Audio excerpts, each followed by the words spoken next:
GM. GM. Today's lesson is going to be about how to play narratives and how to understand what coins are best to buy or sell in certain events. Breaking news, known events. And it's all just about having a process, a framework for how you think. Most people aren't able to take advantage of changes in the market because they don't think about all the possible outcomes. So by having a very simple 5-step framework, you can think better. Okay? I've talked about this with my blue belts today, so I'm doing it on a quick voice lesson. I will also make it into a full lesson as well and clip it with video and everything. So, how to play narratives. First thing, in every market, there's a story. Stories matter. Whether it's bullish or bearish, it's all about the story. Okay? When the market is going down in 2008, 2009, it was all about the story of the housing market collapse. Now, was the housing market collapse the reason why everything went down so much all the time for months and months and months? No, not every single candlestick, not every single red day could be attributed to the housing market crash. But it was that and the knock-on effects and the story that kept the market down or low and bearish.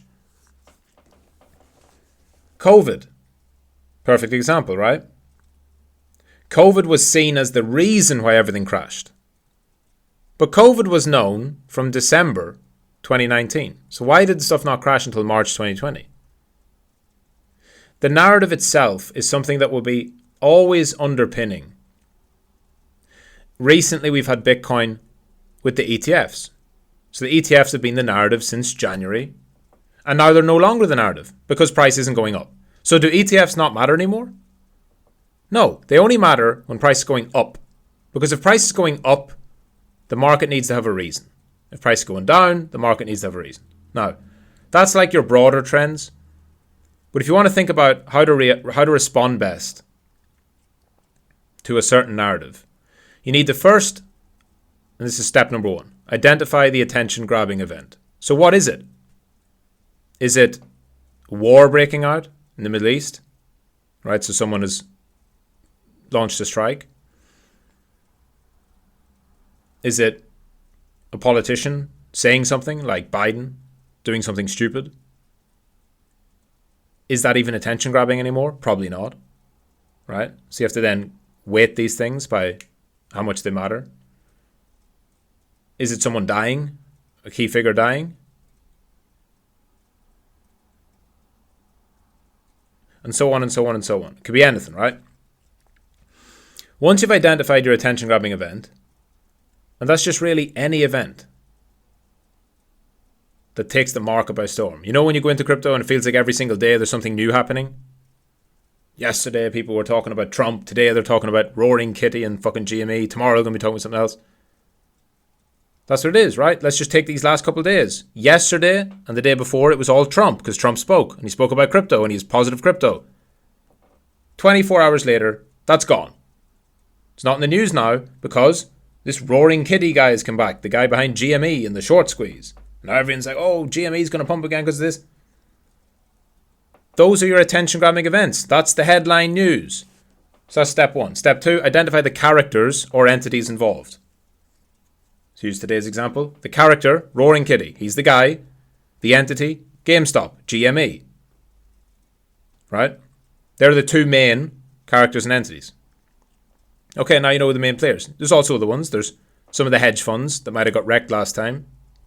They might matter sideways a little bit. But it's mostly about the guy, Roaring Kitty, and about the company, GME. Then you identify the coins associated. So if you're talking about crypto and you want to trade, you have to identify what tickers matter. Obviously in that one, it's GME, the stock. But it's also some of the other stocks, which leads into point 4, which is second and third order consequences. It could be stuff like AMC, right? Or Bed Bath & Beyond. If you remember in 2021, when GameStop started rallying, a bunch of these other shitty companies had their stocks rally too. So you identify the coins or the shares or stocks, whatever. You then think about the second and third order consequences. So the way this actually played out today was GME, GameStop, pumped like 100%, including the gap overnight. So went up about 100%. But there's a GME coin on Solana, not a stock, not a share.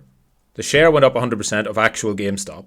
But there's a GME GameStop meme coin on Solana and it went 25x.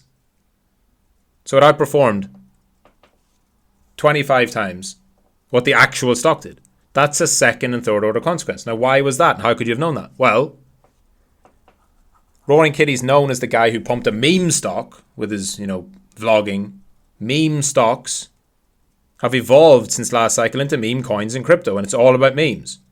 If the fucking biggest meme guy's coming back, there's literally a movie made about him. It's reasonable to expect that people are going to ape meme coins, and then there's meme coins about GME. Then there's a meme coin called Roaring Kitty. Those are your second and third order consequences. That just means, what would the initial reaction not be? The initial reaction of hearing about this Roaring Kitty guy is, I need to get long GameStop, the share, the stock. But think about, wait, could there be a better play? Is there something that's, because everyone's going to do that, everyone's going to rush to Robinhood and buy a little bit of their GameStop. Is there a better way to play this? Second, third order consequence. Roaring Kitty is going to bring back people's memories of 2021. People's memories of 2021 was meme stocks. After meme stocks, we had Doge. During it, we had Doge and meme coins. We had the crazy crypto run. We had Elon Musk. We had all this madness, and it felt like everything was going up so much and everything makes so much money. People are going to go to crypto again, right? Muscle memory.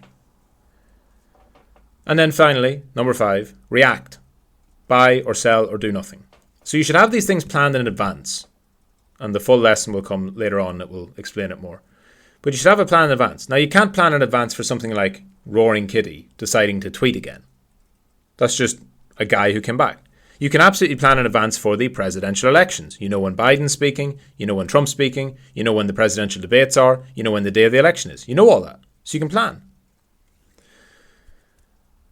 And you should have your plan already. I will buy this or sell this or I will do nothing. And so, step 1, identify the event. This is usually as simple as just watching the news, keeping in touch, seeing what people are talking about, breaking news, whatever. Identify characters and entities involved, right? Who are the main characters or companies in this? Identify the coins that are associated, so the things you can actually buy and sell and trade. Think about second and third order consequences, right? Not just the coin in question, but are there other ones that could also be even better? That's also known as beta, right? Or the higher beta options. And then number 5, create a reaction plan. What are you going to do? Right? If this happens, I will buy this coin. If this happens, I will sell this coin. Good or bad. And that's a quick run through of how you do it. That keeps you from running, just blindly stabbing in the dark. Takes you onto a different level of thinking. And you can do this for all types. As I drop my phone. You can do this for all types of trade. This is not just about reacting to breaking news. Like I said, you could use this for COVID, which played out over a year. You can use this for reactions to the war, reactions to a Fed meeting, reactions to whatever.